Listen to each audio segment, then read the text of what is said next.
बंदी छोड़ सतगुरु रामपाल जी महाराज जी की जय हो। परमात्मा की सभी प्यारी आत्माओं को मुझ पवन दास का सत साहिब। पुण्यात्माओं, बहुत सारे भाई बहनों को थोड़ी चिंता बनी हुई है। जैसे कल हमारी जो एक बहन है संगत में से, उन्होंने दास को फ़ोन किया क्योंकि उन्होंने जो परमपिता परमेश्वर ने दास को निमित्त बनाया था सोना ना पहनने वाला वीडियो देख के उनको अंदर से परमेश्वर की दया से उनको प्रेरणा हुई और उन्होंने जितना भी सोना था सारा उन्होंने अपने शरीर से उतार दिया। जितना उनके घर पे रखा हुआ था, जितना वो सेल कर सकती थी, उस बहन ने उस सोने को सेल किया। वो तकरीबन 92,000 रुपये का बिका और बहन ने दास को फ़ोन किया। तो दास ने, जैसा कि आप सभी ने कल वीडियो में सुना होगा, दास ने पहले बहन को मना किया कि बहन आप हमें पैसा ना भेजिए, आप हमें केवल अपनी सेवा लिखवा दीजिए। लेकिन किसी भी कारण से बहन उस पैसे को अपने घर पे अपने अकाउंट में रखने में समर्थ नहीं थी। तो बहन ने कहा कि हमें आप पे पूर्ण विश्वास है, आप हमारे भगत भाई हो और आप इस पैसे को अपने खाते में डलवा लीजिए और किसी भी भगत भाई बहन को आवश्यकता हो, जो ज़रूरतमंद हो, परमेश्वर उनकी मदद करवाएं। तो दास ने उनको कजोड़ भगत जी का नंबर भेज दिया और कजोड़ भगत जी से बाद में उनकी बातचीत हुई होगी। हो सकता है बहन ने भेज दिया होगा, नहीं तो आगे भेज देगी। तो इस बात को लेके बहुत सारे भगत भाई बहन संगत में से कुछ चिंतित दिखाई दिए, जो कि सत्सेवक हैं, जो कि सच्चाई के राह पे चल रहे हैं। चिंता उनकी भी जायज़ है कि भगत जी, हो सकता है इस तरीके से सतलोक आश्रम मैनेजमेंट हरियाणा वालों की भी कोई चाल हो सकती है। वो लोग भी इस तरीके से बाद में आपको परेशान कर सकते हैं, पैसा वापस लेने के लिए अन्य किसी प्रकार के झूठे इल्ज़ाम लगा सकते हैं, हम सत्सेवकों को बदनाम कर सकते हैं। ठीक है, ये पक्ष था उन भगत भाई बहनों का जिन्होंने दास को कॉल भी किया, कुछ ने अपने मैसेज भी डाले। तो दास यहाँ पे उन सभी भगत भाई बहनों को जो दास को मैसेज कर रहे हैं या दास को जिन्होंने फ़ोन करके ये सलाह दी है, उन सभी से दास की प्रार्थना है। दास उनको एक संदेश देना चाहता है कि देखिए, दास ने जिस बहन को कजोड़ भगत जी का खाता नंबर दिया है, मैं उस बहन को जानता भी नहीं, पर्सनली मैं कभी उससे मिला भी नहीं। हो सकता है उससे पहले मेरी और उसके कभी बातचीत भी हुई हो, मुझे उसका ध्यान भी नहीं। वो बहन कहाँ से है मुझे ये भी पता नहीं, उस बहन का नाम क्या है मुझे ये भी पता नहीं, उस बहन ने नाम दीक्षा कब ली मुझे ये भी पता नहीं। उसने दास का वीडियो देखा, उसको अंदर से परमात्मा ने प्रेरणा की और उसने सोना बेच के दास को फ़ोन किया, दास ने खाता नंबर दे दिया। अब पुण्यात्माओं, एक चीज़ हमें यहाँ पे समझनी पड़ेगी। पहली बात तो ये, अगर ये पवन दास अगर इस तरह की, अगर ये फ्रॉडबाजियों से अगर डरता, घबराता, या कोई पवन दास को बदनाम कर देगा, झूठा इल्ज़ाम लगा देगा, इन बातों से अगर मैं डरता, अगर मैं विचलित होता, तो आज 7 साल से इस परम पिता परमेश्वर के सत भक्ति मार्ग में इन काल भगवान के सबसे बड़े गुंडे, सबसे बड़े एजेंट सतलोक आश्रम मैनेजमेंट हरियाणा वालों के सामने चट्टान की तरह डट के खड़ा नहीं होता। जिन्होंने 3 बार दास को जान से मारने की पूरी कोशिश कर ली हथियारों समेत, 2 बार तो इनका मौका लगा, इन्होंने दास को कमरे में बंद करके जानवर की तरह पीटा, लेकिन परमात्मा ने बाल भी नहीं टूटने दिया। और परमेश्वर ने हर तरीके से इनके नाक में वो दम रखा कि छींक आवे तो इनको छींकने का भी मौका नहीं दिया। मुझे भी इस बात का पता है कि पिछले 7 वर्षों से परमेश्वर ने जो सच्चाई भगत समाज में पहुंचवाई है, सभी सत्सेवकों के माध्यम से, सभी भाई बहनों के सहयोग से, उसके बाद में ज़्यादा भी नहीं तो कम से कम 100 करोड़ से ऊपर का तो सतलोक आश्रम मैनेजमेंट हरियाणा का नुकसान मान ही लो, जो इनके धार्मिक धंधे में हुआ है, जो इन्होंने देश और दुनिया में परमपिता परमेश्वर सतगुरु रामपाल जी महाराज जी की आड़ में, उनके नाम से जो गली गली, गांव गांव, देश विदेश में झूठे और फर्जी नामदान केंद्र खोल रखे हैं बिना गुरु के आदेश के, उन नामदान केंद्रों पे लोगों ने जाना छोड़ दिया। उन नामदान केंद्रों पे बैठे हुए ठगों को, जो खुद कोई काम धाम करते नहीं, 95% लोग संगत के दान से, ज्योति पाठ के पैसों से खाते हैं, मकान किराया भरते हैं, बच्चों की फीस भरते हैं, मोबाइल, गाड़ी का तेल बिल सब भरते हैं। उन सभी के धंधे पे आफत आ गई। तो मुझे इस बात का अच्छे से पता है कि मेरे ऊपर ये लोग किस कदर लालटेन की तरह चसे हुए हैं। ये कोई भी मौका अपने हाथ से नहीं जाने देंगे जिससे कि पवन दास की बदनामी हो या पवन दास को मौत के घाट उतारा जाए। मेरे साथ परमेश्वर है, मेरे साथ मेरा गुरु है, मेरा भगवान है, और वो मुझे जो प्रेरणा करके चलाता है वो मैं उनका साक्षात आदेश ही मानता हूं, क्योंकि सतगुरु की प्रेरणा सतगुरु का साक्षात आदेश होता है। और जिस कदर उन्होंने पिछले 7 साल से इस भयंकर षड्यंत्र से और ऐसे ऐसे महागुंडों के बीच से मुझे निकाल के, और जिस कदर मुझे सेवाएं दी हैं, सेवाओं के लिए मुझे समय दिया है, और इन काल एजेंटों की नाक में उस परमात्मा ने जो दम किया है, जिन गुरुदेव के कलयुगी परिवार वाले भाई बंधु रिश्तेदार बेटा बेटी पत्नी की लोग देवी देवताओं की तरह पूजा किया करते थे, उनको मानते थे, उनको इज्जत दिया करते थे बरवाला कांड से पहले, आज उन बेटा बेटी भाई बंधु रिश्तेदार जवाई उनकी पत्नी यहां तक कि जो उनके खास रिलेटिव हैं, आज संगत वाले उनको मिट्टी के भाव जानने लगे हैं, उनको 2 कौड़ी का समझने लगे हैं कि परमेश्वर का कोई बेटा बेटी भाई बंधु जवाई नहीं है, ये स्वयंभू परमात्मा है। लगता जरूर है कि ये मां के गर्भ से आया है, लेकिन ये मां के गर्भ से नहीं आया, ये सारा खेल उसका सूक्ष्म है, क्योंकि परमात्मा ने इस समय ज्ञान आधार से अपनी पहचान करवानी थी, इसलिए परमात्मा ने जानबूझ के ऐसी लीला की ताकि लोग इस ज्ञान को समझ के, इस तत्व ज्ञान से मेरी पहचान करें, मेरी परख करें और मुझे एक मानुष से अलग दृष्टि से देखें। जैसे आदरणीय गरीबदास जी महाराज जी भी ठीक उसी प्रकार इस पृथ्वी पे आए थे लीलामय तरीके से, जैसे आज परमपिता परमेश्वर सतगुरु रामपाल जी महाराज जी आए हैं।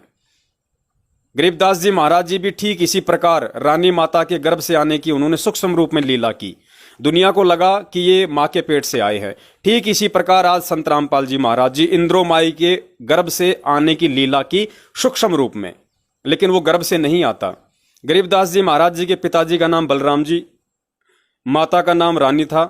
आज संत रामपाल जी महाराज जी की सांसारिक दृष्टि से जो माता जी हैं उनका नाम इंद्रो देवी, जो कि अपनी देह का विसर्जन कर चुकी हैं, और उनके सांसारिक रूप में जो पिताजी वो श्री नंदराम जी, जो कि अपना देह का विसर्जन भी कर चुके हैं। आदरणीय गरीबदास जी महाराज जी के भी बेटा बेटी थे, इधर संत रामपाल जी महाराज जी के भी बेटा बेटी हैं। सांसारिक रूप में दिखावे में उनके भी रिश्तेदार थे, इनके भी रिश्तेदार हैं। वे भी जाट परिवार में आए, ये भी जाट परिवार में आए, वो भी जमींदार थे, ये भी जमींदार हैं। तो कहने का मतलब है पुण्यात्माओं, ज्ञान परमेश्वर ने हमें इसीलिए दिया है ताकि हम उस परमात्मा को सांसारिक दृष्टि से एक मानव की तरह ना देख के हम उसको परमेश्वर की दृष्टि से देखें, तभी वो हमें समझ में आएंगे। तो पुण्यात्माओं, दास के कहने का मतलब है ऐसी ऐसी चाहे 1000 बहनें दास के खाते में पैसा डालो, चाहे कजोड़ भगत जी के पैसे उसमें खाते में पैसा डालो, हमें कोई टेंशन नहीं है किसी प्रकार की, ना हमें कोई बदनामी की चिंता है, ना हमें किसी के कोई घातक हमले की कोई चिंता है, ना किसी की कोई फ्रॉडबाजी की कोई टेंशन है। क्योंकि सपोज कीजिए उस बहन की जगह अगर मेरी अपनी बहन होती सगी, जिसको अपन कह सकते हैं सांसारिक दृष्टि से, जिसने मेरी माताजी से ही जन्म लिया हो, जिसे हम अपनी सगी बहन कहते हैं, उस बहन के साथ भी यदि ऐसी ही कोई प्रॉब्लम होती और यदि वो उस पैसे को अपने घर पे रखने में योग्य नहीं होती और वो बहन मुझे कहती कि भाई मेरी तरफ से ये 50,000 रुपए हैं और तू अपने खाते में रख ले, और अगर किसी को मदद की जरूरत हो तो उसकी मदद कर देना, नहीं तो बाद में मेरे वापस लौटा देना, या गुरुजी आए तो गुरुजी के चरणों में भेंट कर देना। तो बताइए पुण्यात्माओं, उस समय मैं क्या करता? क्या मैं अपनी बहन की उस बात को टाल देता? क्या मैं अपनी बहन को ये कह के मना कर देता कि बहन नहीं, क्या पता तू कल को मेरे ऊपर झूठा इल्जाम लगा दे, क्या पता तू कोई फ्रॉडबाजी कर दे, क्या पता तेरे मन में कोई छल कपट हो? क्या मैं अपनी उस सगी बहन को यह शब्द कह सकता हूं? क्या मैं उसके कहने पे उस पैसे को अपने खाते में डलाने से मना कर सकता हूं? आप कहेंगे जी बिल्कुल नहीं कर सकते, क्योंकि वो आपकी अपनी सगी बहन है, वो ऐसा नहीं कर सकती। तो पुण्यात्माओं, ठीक यही धारणा हमने भक्ति मार्ग में लानी पड़ेगी। इस परमेश्वर के भगत बनने के बाद, इस परमेश्वर की सत भक्ति अपनाने के बाद, इस परमेश्वर का तत्व ज्ञान लेने के बाद, वो जो बहन है जिसको मैं जानता तक नहीं, जिसका नाम तक नहीं जानता, वो कहां से है मैं ये नहीं जानता, ना वो मेरे बारे में कोई जानती सिवाय एक नाम के कि पवन दास सतसेवक, बस। इसके अलावा वो मेरे बारे में कुछ नहीं जानती और इसके अलावा मैं उसके बारे में कुछ नहीं जानता। उसके बावजूद उस बहन ने विश्वास करके और यदि दास के पास में पैसे रखने के लिए कहा है, और जबकि मुझे पता है कि वो मेरी गुरु बहन है, तो गुरु बहन तो माँ जाई सगी बहन से भी लाखों गुना बढ़ के होती है, तो मैं उसे अपनी सगी बहन ना मान के मैं कैसे उसके ऊपर शंका कर लूं? मैं कैसे उसके ऊपर शंका कर लूं? क्या उस बहन के ऊपर शंका करके मैं अपने गुरु पे शंका नहीं कर रहा? क्या मैं अपने गुरु की नजरों में नहीं गिर रहा? क्या मैं ये दोगलापन व्यवहार यहां पे जाहिर नहीं कर रहा? अगर मैं इस तरह के विचार अविश्वास वाले कि वो बहन कल को ये कर देगी वो कर देगी, अगर मैं अपने मन में लेके आता हूं, तो ये जाहिर होता है, ये सिद्ध होता है कि मैं अभी उसको अपनी सगी बहन से भी ज्यादा नहीं मान रहा। मैं उसको अपनी सगी बहन से भी कम मान रहा हूं, जो मेरी माँ जाई है। लेकिन ज्ञान ये कहता है कि बेटा वो तेरी गुरु बहन है, और जो धर्म की बहन होती है, जो गुरु बहन होती है, वो तेरी माँ जाई सगी बहन से भी लाखों गुना बढ़ के होती है। तो पुण्यात्माओं, पवन दास की तरफ से कोई भी भगत भाई बहन टेंशन लेना छोड़ दे, चिंता लेना छोड़ दे। मेरा रखवाड़ा राम है, और इसके अलावा कोई माई का लाल इस धरती पे मेरा बाड़ बांका नहीं कर सकता 1 इंची भी, क्योंकि मैं परमात्मा के प्रति समर्पित हूं। मेरी निंदा उस परमात्मा की निंदा, मेरी बड़ाई उस परमात्मा की बड़ाई, मेरी पिटाई उस परमात्मा की पिटाई, मेरे प्रति शंका उस परमात्मा की शंका, क्योंकि मैं सत भक्ति कर रहा हूं और परमेश्वर के प्रत्येक वचन पे अटल और विश्वासी होकर चल रहा हूं। और परमेश्वर कहते हैं मम संत मुझे ही जान मेरा ही स्वरूपम। अगर कोई संत हो तो, अगर कोई भगत हो तो किसी भी भाई बहन को इस तरह की टेंशन लेने की आवश्यकता नहीं है। दूसरे भगत भाई की यह भी सलाह थी कि भगत जी आपने जो पैसा डलवाया है, जो कजोड़ भगत जी के खाते में, वो पैसा आप जी उनके खाते में ना डलवा के आप जी 2-4 भगत भाई मिलके कोई एक अपना कॉमन अकाउंट खुलवा लो, यानी 3-4 भगत भाई मिलके और एक सामूहिक खाता खुलवा लो, ताकि सबकी देख रेख में रहे। तो मैं निवेदन करूंगा भाई, ये कोई चंदे का पैसा नहीं आ रहा है, ये कोई अज्ञानी और मूर्ख लोगों का पैसा नहीं आ रहा है जो समय आने पे अपनी जुबान से फिर जाएंगे। ये परमेश्वर के बच्चों का दान है। वो हमारे खाते में पैसा डालने से पहले या रजिस्टर में सेवा की एंट्री करवाने से पहले उस पैसे को अपने पूज्य गुरुदेव का, जहां भी उन्होंने अपने घर में दरबार लगा रखा है, सबसे पहले उस दरबार में रखते हैं उस पैसे को, और परमात्मा से ये निवेदन करते हैं, दंडवत करके प्रार्थना करते हैं कि हे परमपिता परमेश्वर, ये मिट्टी हमने आपको समर्पित कर दी है, और परमात्मा ये सेवा हम वहां पे लिखवा रहे हैं। अब हमारे लिए तो मिट्टी के नोट हैं, ये कागज के नोट हैं परमात्मा, हम तो आपको समर्पित कर चुके हैं अभी, ये चाहे सेवा में लगे या ना लगे। और फिर परमेश्वर कहते हैं कि साधु भूखा भाव का, धन का भूखा नहीं।